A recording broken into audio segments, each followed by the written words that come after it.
Today I'm going to give you a tour of my kitchen studio and where I shoot my YouTube videos. I'll talk a little bit about how I transformed my space and created my YouTube backdrop, as well as break down all of the gear that I'm currently using as of 2021 to light and film my YouTube and cooking content. So it wasn't maybe until the end of 2020 when I decided that I wanted to go all in on this YouTube thing and really start pushing out the content. And before I could do that, I had this idea in my mind that I really needed to create a space that I would be really excited to film and shoot in, and then put or share that online with you. So since we're already in the kitchen, we can start here. So when it comes to the kitchen, I didn't really change this space much, really. It all kind of centers around this prep table that we have here. And this is a stainless steel prep table that I got from City Mill, which is kind of like our local Home Depot. One thing that I like about this tabletop is that I made some custom tabletop covers out of just some plywood, and then I stuck laminate flooring planks onto the wood to kind of create a different vibe or whatever I wanted to go with for that particular shoot. So I have a brown dark wood one, and then I have this rusticy looking whitish silver look. And then for this other brand that I'm working with, they wanted kind of like a nice matte all black look. I went to a local plastic supplier, and they actually sold like cutting board material, and they were able to make me a cutting board in a matte flat black sheet that fits perfectly over my tabletop. So the backdrop for my kitchen isn't really any different from how it normally looks. I didn't make any changes to it whatsoever. I'm not really in love with the countertops, or I'm not really in love with the backdrop. It's actually cinder block. It's really difficult to clean, and it's not that pretty, but it is what it is, and this is just kind of what I can get for my money here in Hawaii. So I'm very happy to be able to have what I have. I think it's a lot better than a lot of the stuff that I've seen out there when I was looking for a place to rent. Because we don't have a lot of storage space, I have this rack here that I just hooked all of my pots and pans with some S-hooks. And then above that, we have some bigger stock pots and stuff that we use, not as often, but we definitely have there. One thing that's not very common to have in Hawaii, and especially a lot of these smaller apartments, is a dishwasher. So because we don't have a dishwasher, we have a dish rack that typically lives here whenever we have our regular day-to-day, but I will end up moving this out of the shot whenever I shoot a lot of my cooking content, just because I don't think it looks that pretty, so I'll just kind of slide it over to the side. And I'll usually clean off a lot of this stuff that I just don't want to have in the shot. One thing I recently added was this knife holder to add a little flex in the background of my shots.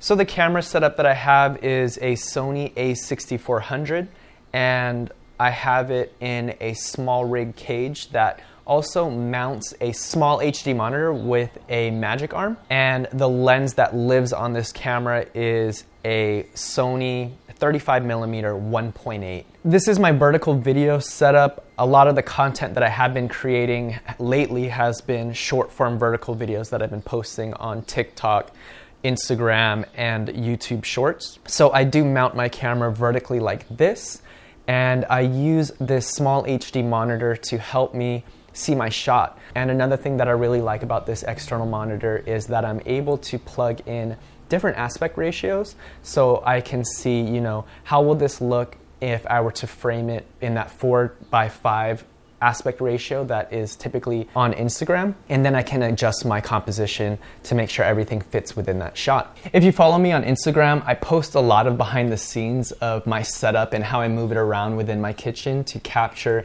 the shots and audio of all of the content. So if you want to see more of that, be sure to check me out over there on Instagram. The tripod that I'm using is a Manfrotto 190XB. And what I love about this tripod is that it's really small and really light. The legs adjust with these clips, which makes it really quick to just pop it up and down. And then it also has this center column in here, so I can quickly adjust the height of my camera, which is great for when I'm cooking and having to move really quick on my feet. One thing that I have sandwiched between this Manfrotto 701 HDV head and the actual tripod is this newer ball head. I forget what it's called, but it's like a newer ball head. I'll put a link to all this stuff in the description. This allows me to quickly adjust, you know, the level of the camera with this piece here, and this is another great, really useful piece that I love and highly would recommend. So the lighting that I have here is a PractiLite 602, and it's attached to a Godox, I think it's about a 90 centimeter softbox. And I really love the softbox, but I wouldn't recommend these lights. These are just lights that I had because I film weddings, and they were really great for wedding cinematography, and I didn't want to buy another set of lights just for YouTube content. There are a lot of other lights that are out there that I think would be great for YouTube content and even cooking content. They are a lot less expensive. I just haven't had a chance to try them out yet, but hopefully I can reach out to some of these manufacturers to get my hands on these lights, and then I can make some content for you. The lights that I have are mounted onto a C-stand, and this setup pretty much just lives in my kitchen. It's really helpful because I do shoot content almost daily, and having to break this down and set this back up is sort of a pain. So, and I'm also pretty lazy, so it's just nice to just have this here whenever I need it. My light is set to 5,000 Kelvin, and then above me I have another light that's just the light that was built into our kitchen, and I bought a light bulb that also is 5,000 Kelvin. That way all my lighting and my color match when I'm shooting my content. I don't know why I decided to go with 5,000. I think I just did like a quick YouTube or Google search on the best light color, and 5,000 was just that in-between range, I think, between like 2 yellow and 2 blue, and it was just right in the middle.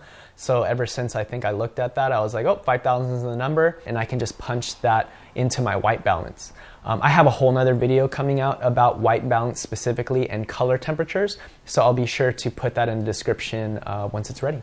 The audio that I use is a Rode NTG microphone, and that is mounted onto a microphone stand with a super long extension cable, and typically that cable will either go directly into my camera, or I'll have it going into a Tascam DR40 recorder that I have just sitting right off the shot. I've been experimenting with a different style of shooting as well when it comes to my food content, and what I'll do is I'll run the microphone as closely as possible to whatever I'm prepping to get the best sounding audio from that shot. So I have it on this boom pole so I can easily manipulate and move it around within my shot. It's just a lot easier for me to do it this way. So next I'm going to show you my YouTube wall. And after that, if you hang out to the end, I'm going to talk a little bit about some of the things that I hope to have for in a studio if this whole YouTube thing works out and I'm able to create my own. So let's go check out the next spot. So this side of the apartment is kind of new. If you look at my past videos, whenever I would film against this wall, it was literally just a big blank white wall. Every time I watch those videos and I look at the footage, especially because these walls are made of cinder block, I just feel like it looks like I'm talking from prison. So we've lived in this apartment for over 4 years now, and I was always going back and forth if I wanted to put anything on the walls because it's so difficult to hang stuff on it because they are made of cinder block. One of my biggest worries was that I would, put holes into these walls and then we wouldn't get our deposit back. And now one of my biggest worries is that my landlord's gonna watch this video eventually, and then we're definitely not gonna get our deposit back. So hopefully this whole YouTube thing works out and I will be a millionaire at the end of this year so I could not have to worry about my deposit. I think one of the things about making this YouTube backdrop is that I want it to look nice, but I didn't want it to look so crazy because it is a living space. We do live here, and it has to look like a place that we would naturally have in our apartment. When I was originally installing these shelves, I set my camera up and I have this table here that I made, and I pushed it to where I would shoot my content from, and I actually went and put tape on the wall to see how I would want, or where I would want these shelves to live on the wall. And then I went in and I drilled the holes and I put these shelves up. Nice. Let's go. Sick.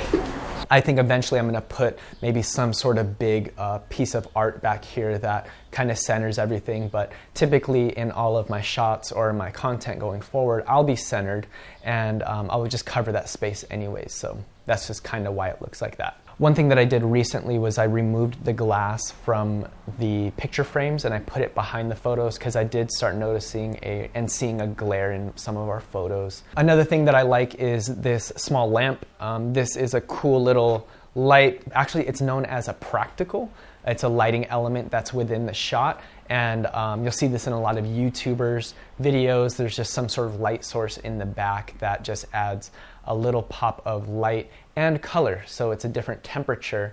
I think this is 3200 Kelvin compared to the 5000, and I just have it in that back corner to just give me that little pop of light and color. Over here I do have a book that I kind of pop up here, the YouTube Secrets, just so it's a cool little thing in the background.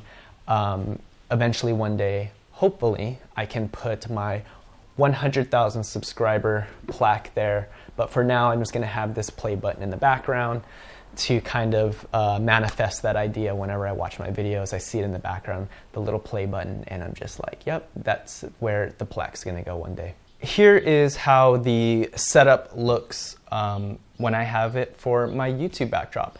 And pretty much whenever I want to shoot my YouTube talking content, all I have to do is move this table towards the center of the living room, and then I'll put my camera into the kitchen and I'll shoot towards the backdrop. This table I actually made as well. We had these leftover IKEA legs, and I built the table just from some wood that I got from Home Depot, and then I put some wood flooring on it. And this is my YouTube table that I do all my talking from.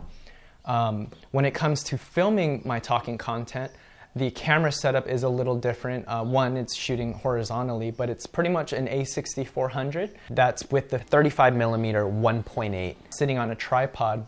But I would typically use a teleprompter to get all my talking points across, especially with the stuff that I'm creating. It's very how-to, and I just want to be very direct and not BS or stumble across my words or miss something. So I'll have my teleprompter set up, and because my teleprompter is so large and covers my flip-up screen, I'll run an external monitor with an HDMI cable, and I'll set that external monitor up onto my prep table so that I can see what I'm shooting. I'll also run a dummy battery into the A6400 that can plug directly into the wall. That way I don't have to worry about running back to check the batteries or change the batteries. A lot of times I'll sit and batch shoot 3 or 4 videos in one sitting, and I don't have to worry about swapping out my batteries. It's just constantly running that way. And one other great thing is because my lighting is set up already and it lives here in the kitchen, all I have to do is turn it towards the living room so that I can get that shot as well. So that's the setup for my kitchen and my YouTube wall. So if we pan over to my living room, you can see that I have some storage over there as well. My fiance was cool with me building this small box that we tucked into the corner of the living room. And this is kind of where all of my camera support and light support live. I definitely want to put some art on the walls to make it feel more like a home. And I feel like this living room angle could also be like a cool shot if I just wanted to talk to the camera and we didn't want to do YouTube wall and we didn't want to do kitchen studio setup. We can have it a little more homey, shooting into the living room. I have shot like this once before, so I think I'd love to put some art up in the background so that way it doesn't look like, again, we're shooting from inside of a prison. As you can see, there isn't too much that I have to kind of switch around, and I think one of the biggest, or one of the most difficult parts, or one of the things that takes the most energy out of me is moving and setting the cameras up and everything. Once all that's set up, it's really hard for me to just turn on and start shooting. It's nice that everything's kind of here, so there's a lot less friction. I can just get going and then I can just jump right into the content. If and when this whole YouTube thing works out, my dream setup would be something very similar to this that I already have. And this is me manifesting right now. So let's have a little manifestation session. What would be super awesome is to have a house, but then to have like a smaller house next to it, or even just like a container home style thing, where it's just that. It's maybe like a studio style apartment where one half of it is a kitchen and then the other half is, you know, the living room side of it that has, you know, the YouTube wall. And I would really love just soundproofing. It soundproofed the hell out of that whole entire thing. Another great thing would be if it just had really high ceilings. If you look at like Peter McKinnon's studio, in his office, they have really high ceilings that have like poles that you can mount these lights on. So that way they're off of the floor and you can easily manipulate and move them all around. And that would be one of the things that I would definitely love to have here in the future if this whole thing works out. And with that being said, I feel like, you know, it has been really starting to work out and I'm starting to see that this could actually happen, and a lot of it is because of you and your support, and I just really wanted to thank you so much for that. So but that's it for the tour, and I hope that you enjoyed and found some value in this. Let me know if you have any questions in the comments below, and I'll catch you in the next one. Aloha.